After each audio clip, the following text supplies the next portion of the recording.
Hi there, welcome back to my YouTube channel titled Earth's Climate, Human Technology, and Human Impact on Socialization. This is the second part of Earth's climate called global warming.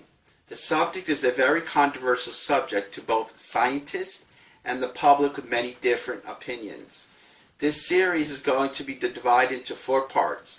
Today I will explain the first part of Earth's climate on global warming titled The Earth's Atmosphere. We will explore both man's influence and the Earth's influences has on global warming in relation to the Earth's atmosphere. The Earth's atmosphere is an envelope of gases that are trapped by the Earth's gravity. Without it, life on this planet could not exist. The atmosphere provides air that both plants and animals breathe in order to produce biological processes essential for life. Also, the Earth produces a healthy greenhouse effect that warms the surface of our planet. Our atmosphere also protects us from the temperature extremes and even these extremes between day and night temperatures as the Earth revolves on its axis. The Earth's atmosphere is made up of several different types of gases in different proportions. The atmosphere of our planet is made up of 78% nitrogen, 20% oxygen, 3% carbon dioxide, 18% neon, and 1.7% methane, and 3% water vapor at sea level, and 0.4% over the rest of the entire atmosphere. The atmosphere is about 350 kilometers high and is made up of several layers. The first layer is called the troposphere, which is the lowest layer. It is 18 kilometers high and contains most of the Earth's atmospheric mass. It starts at the Earth's surface, and most of the Earth's weather occurs here. Also, the higher you go up, the temperature decreases. The second layer is called the stratosphere, which is 90 kilometers high, which only a very small amount of weather occurs at this level. The stratosphere also contains the ozone layer that protects us from ultraviolet radiation. In this layer, the higher you go up, the temperature increases. The third layer is called the mesosphere and gets cooler the higher you go up. It is 90 kilometers high. The most upper layer is called the thermosphere, which is 350 kilometers high and is composed of a very thin layer of gases. These gases can be easily ionized by solar and cosmic radiation and the Earth's radiation belt. This radiation belt is caused by the Earth's magnetic field generated by the Earth's outer core. These ionized gases cause these gases to light up in different colors depending on what type of gases get ionized. These lights are called the aurora, commonly called the northern and southern lights. The next topic is to show you in more depth on how the Earth's ozone layer works in the stratosphere. The layer of ozone gases in the stratosphere, which I mentioned before, contains a layer of gases called ozone. Ozone's job is to filter and block most of the dangerous types of ultraviolet light that is emitted by the sun. I will show you how ozone is made by demonstrating with the use of this computer animation. The sun here is represented by this yellow ball. The blue balls represent the element oxygen. The first process is that oxygen molecules are first broken down by ultraviolet radiation from the sun and is split into single atoms of oxygen. These single oxygen atoms connects to an oxygen molecule that yields 3 oxygen atoms called an ozone molecule. Next, this ozone molecule is split up by ultraviolet radiation from the sun. This process in turn transforms ultraviolet radiation into heat energy. This process yields 1 single atom of oxygen and 1 molecule of oxygen. This is why the stratosphere warms up the higher you go, because of this process of producing ozone. This process then repeats itself with billions of oxygen atoms and molecules going through this process at the same time in the stratosphere.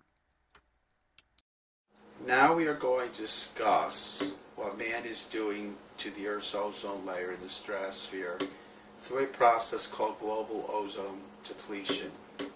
This is caused by the use of man-made contaminants. One man-made contaminant called CFC, which stands for chlorofluorocarbons, is a type of freon. These CVCs reach the stratosphere and become free radical catalyst molecules and destroy the ozone layer. CVCs are used as a coolant in your refrigerators, air conditioners, in automobiles, refrigerated transport trucks, and air conditioners in your home, office buildings, and other man-made buildings as well. For decades, these CVCs were used in very large amounts worldwide for many decades. CVCs can take up to 50 or even 100-year half-lives to break down and to remove from the stratosphere, which includes the rest of the atmosphere altogether. Scientists believe that the ozone layer will eventually go back to normal levels. CVCs for many years have been banned worldwide. In August of 2003, scientists believe that global ozone depletion is slowing down due to both removal of CVCs from the stratosphere and the use of a new type of freon called hydrofluorocarbons that do not reach the stratosphere and do not break down ozone. Also, these hydrofluorocarbons have a very short half-life compared to CFCs. Now we're going to discuss the subject of global warming. The cause could be both mankind and human activities caused by the Earth itself. Some scientists believe in global warming and others argue against it. In nature, many times Earth has gone from many warm periods called inner ice ages that last 100,000 years to cooler periods called ice ages every 10,000 years or so. The Earth's average tilt on its axis is about 23.5 degrees. At times, the Earth's tilt can deviate at some times during its history. For an example, if the Earth tilts at 24.5 degrees towards the Sun, then the Earth will warm up more than usual. Ocean water will rise and land along the coast would be underwater, and the continental ice sheets would begin to shrink or become non-existent. If it tilts 21.5 degrees away from the Sun, then the Earth will cool down than usual and create an ice age. This turn would create global continental ice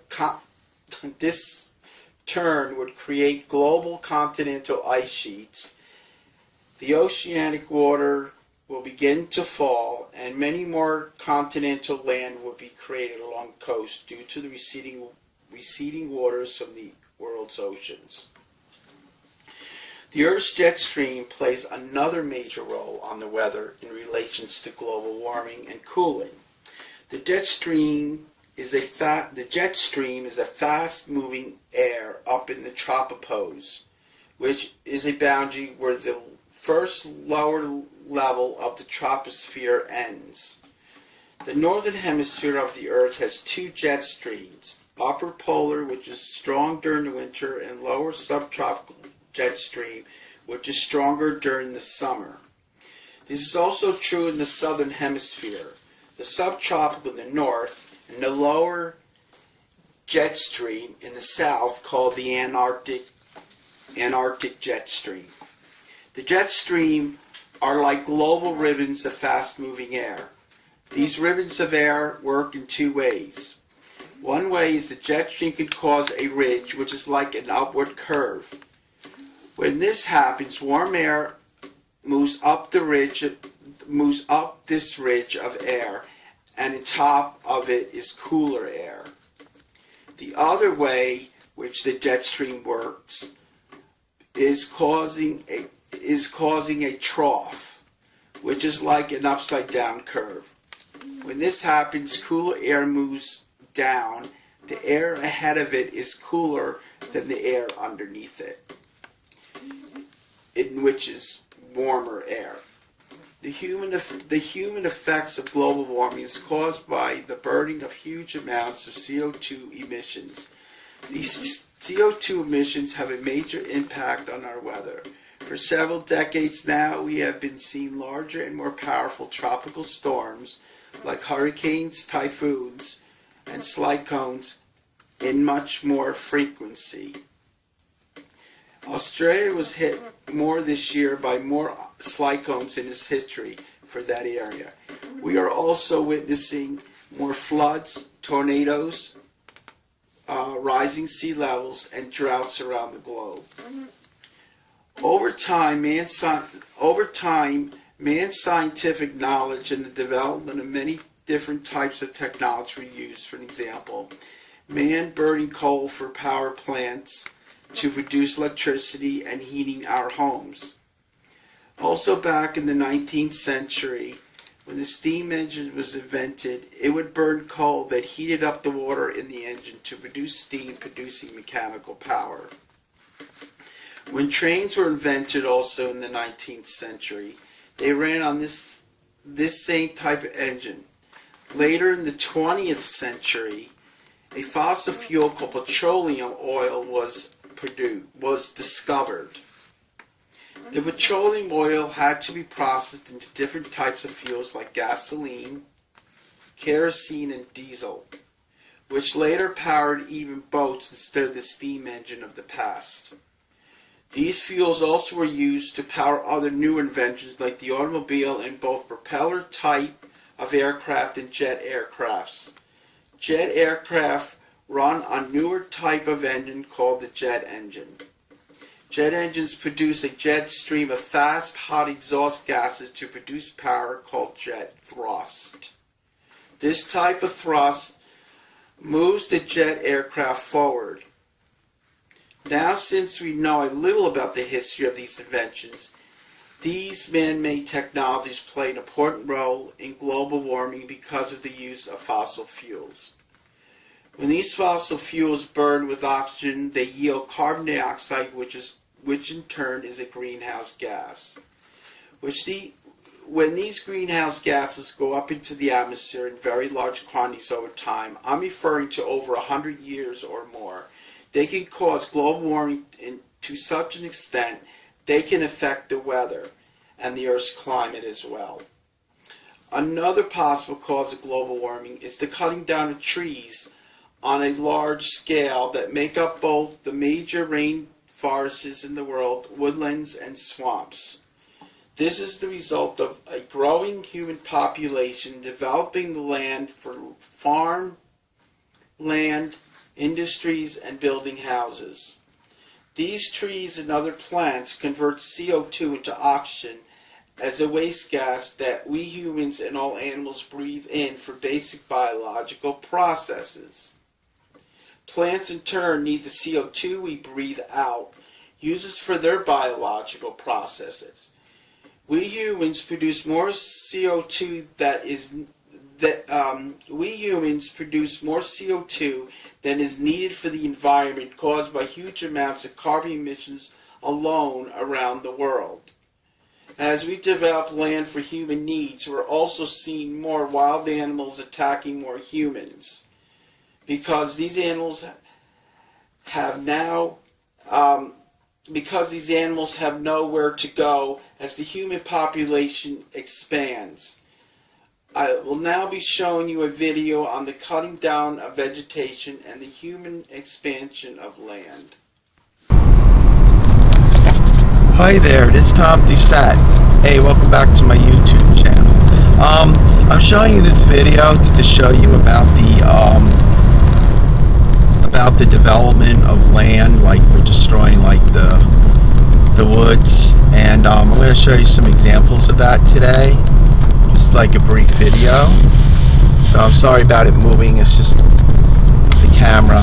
So I'm going to show you how we destroy trees, which provide oxygen to the atmosphere, and for land development of both businesses and agriculture, but this is more for businesses. So I'm going to start showing it to you right now, okay? Alright.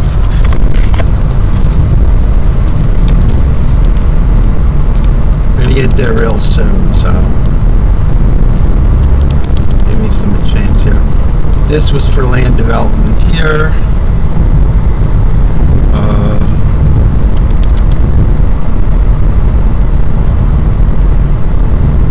Used to be all woods there. Give a quick check, that's a New Jersey based company.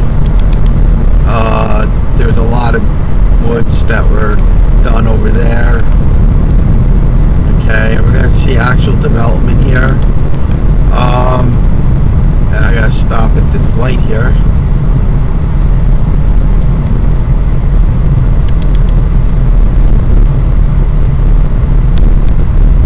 Alright, you can see a lot of this used to be wooded area, and they developed a lot of stuff here. But you can see over here a lot of this land development. See, they're still developing a huge part of it. This used to also be a wooded area, and you can see a lot of that. So,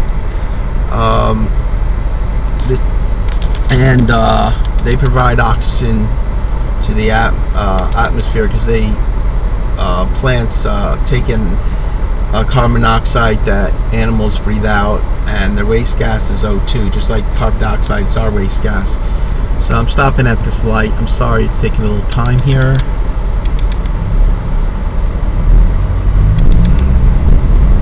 I'm just showing you this land development.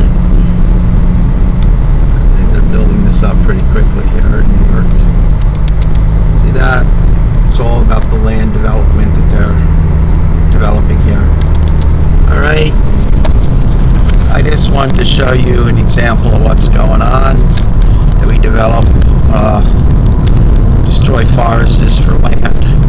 So, alright, well, we're going to continue this, this part 2 series of Earth's climate. Okay, take care, bye-bye. Another problem to global warming is both the interruption of both oxygen levels and the use of a type of pollution caused with the use of plastic bags floating in oceanic waters, and the use of plastic bags that sink into the world's ocean depths, which release toxic substances that affect marine life. More and more countries are banning the manufacturing and the use of these plastic bags for one of these very reasons. Do you know that most of the world's oxygen comes from the world's oceans? This is caused by man overfishing and other pollutants and CO2 emissions that produce less oxygen in the oceanic waters that sea animals need to breathe. Scientists have recently found places called dead zones in both the Atlantic and Pacific Oceans, which act like whirlpools that are deprived of oxygen in certain parts of the ocean. The greenhouse gases produced by man is one of the reasons of this, and causes the ocean waters to dissolve these CO2 gases into the ocean, producing carbonic acid found in soda that you and I drink. There are also some people believe that this is not what is really happening. Some argue that these aquatic plants, like plants on land, they take the waters from the ocean and convert the CO2 into oxygen. Scientists have known for many decades that the Earth has always been doing a process called recycling. This process of recycling, which the ocean water removes CO2 from the atmosphere and is transported through the Earth's crust as a result of plate tectonics, that transfer the CO2 gases that are stored into the mantle of the Earth's interior. This process has been going on for billions of years. I want to show you first what the Earth might look like in 100 years if global warming continues, which some scientists believe.